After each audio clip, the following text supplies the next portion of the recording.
Hello everyone, it's advocate Mishika Gupta and आज के इस लेक्चर में हम कवर करने वाले हैं chapter 12 of BNSS which says preventive action of the police. तो सबसे पहले समझते हैं चैप्टर किससे रिलेटेड है। तो पुलिस को पावर्स देता है चैप्टर, कैसे वो क्राइम होने से पहले ही उस क्राइम को रोक सकती है। तो उस बारे में आज हम डिटेल में समझेंगे। सेक्शन 168 से स्टार्ट करते हैं, जो बात कर रहा है police to prevent cognizable offences. तो कोई भी पुलिस ऑफिसर जिसे पता लगता है कि कहीं पर कॉग्निजेबल ऑफेंस होने वाला है, तो वो उसे प्रिवेंट करने के लिए पहले ही एक्शन में आ सकता है और वो अपनी पूरी कोशिश करेगा कि वो उस क्राइम को रोक सके। इन सिंपल वर्ड्स, अगर पुलिस को कहीं से इन्फॉर्मेशन मिलती है या उसको पता लगता है कि कहीं पर कोई सीरियस क्राइम होने वाला है, तो वो उस क्राइम को पहले ही रोक सकता है।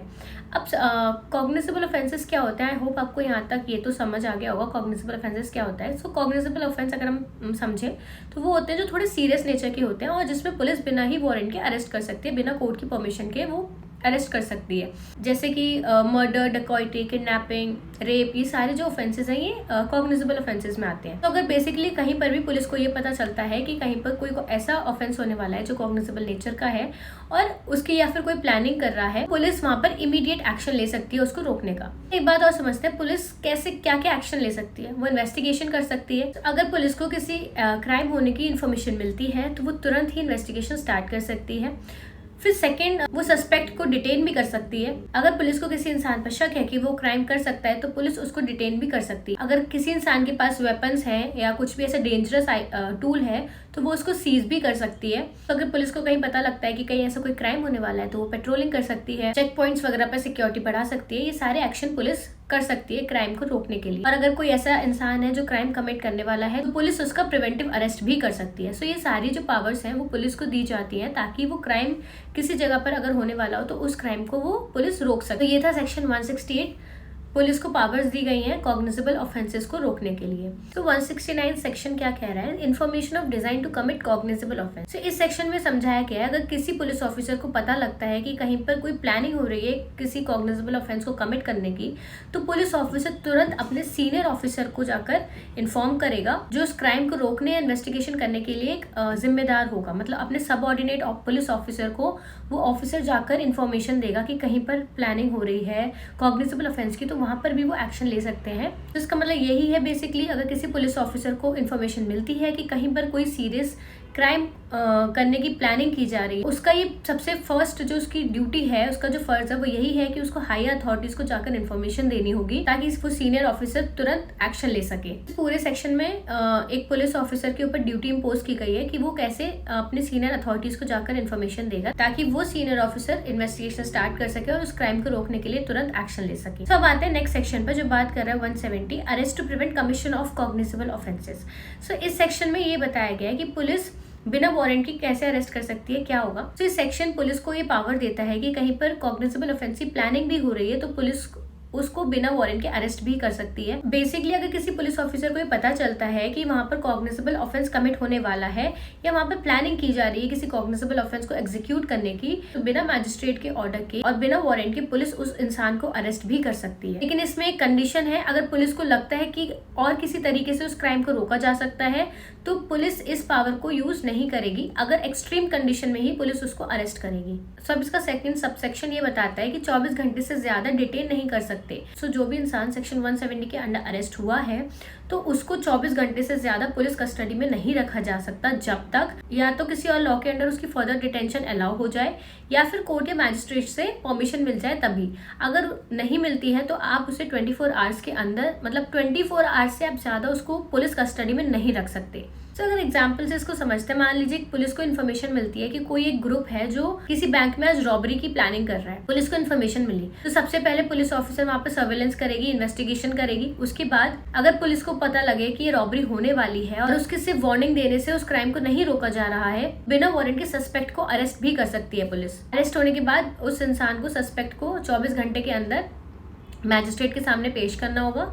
यही हमारा सेक्शन 170 बात कर रहा है। अब सेक्शन 171 बात कर रहा है prevention of injury to public property. So ये सेक्शन बताता है कि पब्लिक प्रॉपर्टी को प्रोटेक्ट करने के लिए पुलिस को क्या पावर दी जाती है। तो अगर कोई इंसान ऐसा है जो सरकारी प्रॉपर्टी को या उसकी किसी भी चीज को नुकसान पहुंचाता है, जैसे इंपॉर्टेंट लैंडमार्क को हटाने या बर्बाद करने की अगर कोई इंसान कोशिश कर रहा है तो पुलिस बिना किसी ऑर्डर के उस इंसान के अगेंस्ट तुरंत एक्शन ले सकती है। सो 171 समझते हैं क्या कह रहा है। तो ये सेक्शन क्या बात कर रहा है, अ पुलिस ऑफिसर में office own authority interposed to prevent any injury attempted to be committed in his view to any public property movable or immovable, or the removal or injury of any public landmark, buoy or other mark used for navigation। अगर किसी police officer के सामने, सबसे पहले अगर किसी police officer के सामने कोई पब्लिक प्रॉपर्टी, चाहे वो मूवेबल हो चाहे इमूवेबल हो, उसको नुकसान पहुंचाने की कोई इंसान कोशिश कर रहा है, या कोई ऐसा पब्लिक लैंडमार्क है या बॉय है या नेविगेशन मार्क है उसको हटाने की कोई कोशिश कर रहा है, पुलिस बिना किसी ऑर्डर के वहां पर इंटरवीन कर सकती है और तुरंत ही उसे रोकने का एक्शन ले सकती है। अगर थोड़ा सा इसको डिटेल में समझे, इसमें लिखा है मूवेबल प्रॉपर्टी। मूवेबल प्रॉपर्टी में क्या आ जाता है, जैसे मानो पब्लिक ट्रांसपोर्ट,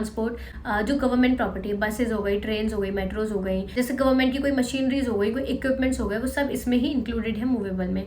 फिर इसमें लिखिए इमूवेबल प्रॉपर्टी। इमूवेबल प्रॉपर्टी मानो जैसे गवर्नमेंट बिल्डिंग्स हो गए, हॉस्पिटल्स हो गए, या रोड्स हो गए, ब्रिजेस हो गए, फ्लाईओवर्स हुआ, पार्क्स हुए, पब्लिक मॉन्यूमेंट्स हुए, तो ये सब इमूवेबल प्रॉपर्टी में आता है। फिर नेक्स्ट आते हैं पब्लिक लैंडमार्क, जो माइलस्टोन मार्कर्स होते हैं। तो आपने देखा होगा रोड के साइड में, जो रोड पे पत्थर होते हैं साइड में, जिससे डिस्टेंस वगैरह लिखा होता है, तो वो सब आते हैं पब्लिक लैंडमार्क्स में। इसमें एक चीज बात की गई है, बॉयज। बॉयज क्या होते हैं, समुद्र में डायरेक्शन बताते हैं, उन्हें बॉयज कहते हैं। समुद्र में क्या होता है, फ्लोटिंग मार्कर्स होते हैं, उनको हम बॉयज कहते हैं, जो बेसिकली समुद्र की डायरेक्शंस बताते हैं, वो बॉयज होते हैं। तो इन सबकी प्रोटेक्शन की गई है इस सेक्शन में। अगर कोई भी इंसान उसको तोड़ने की कोशिश करता है तो पुलिस वहां पर तुरंत इंटरवीन कर सकती है और एक्शन ले सकती है उस इंसान के अगेंस्ट। सो हम आते हैं नेक्स्ट सेक्शन पर, 172, persons bound to conform to lawful directions of police. तो ये सेक्शन बेसिकली पब्लिक को जिम्मेदारी देता है पुलिस के लॉफुल ऑर्डर्स को मानने की। तो इसमें समझते हैं सबसे पहले क्या लिखा है फर्स्ट सबसेक्शन में। ये बताता है, तो अगर पुलिस अपनी ड्यूटी के दौरान किसी को कोई लीगल डायरेक्शन देता है तो उस इंसान को उस डायरेक्शन को मानना जरूरी होगा।